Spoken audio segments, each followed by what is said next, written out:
कि जो पिछले 8 सितंबर वाले ऑर्डर में माननीय सुप्रीम कोर्ट ने आधार को अलाउ कर दिया, वो गलत है। वो इसलिए गलत है कि वोटर लिस्ट में नाम जुड़वाने के लिए 2 कंडीशन जरूरी है। एक तो 18 साल की उम्र होनी चाहिए और वो भारत का नागरिक होनी चाहिए।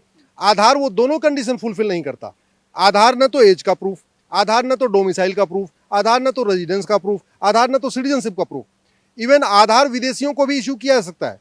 यहाँ भारत में जितने एम्बेसीज में रहते हैं, जो विदेशी दूतावास में लोग, सबको आधार मिला हुआ है।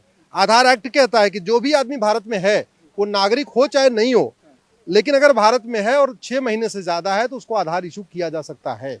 इसलिए जितने भी हैं यहाँ, चाहे वो पाकिस्तानी हैं, अफगानिस्तानी हैं, या रोहिंग्या हैं, या बांग्लादेशी हैं, या कुकी हैं, जो भी भारत में रह रहे हैं 6 महीने से ज़्यादा, आराम से वो आधार बनवा लेते हैं, क्योंकि ये कानून कहता है।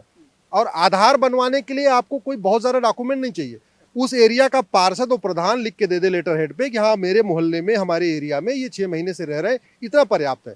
जबकि जो बाकी 11 डॉक्यूमेंट है जिसको इलेक्शन कमीशन ने कहा है, उसमें बर्थ सर्टिफिकेट है, उसमें रेजिडेंस प्रूफ है, उसमें ड्राइविंग लाइसेंस है, उसमें बैंक की, सरकारी बैंक की पासबुक है, वो बड़े कंट्रोल डॉक्यूमेंट है।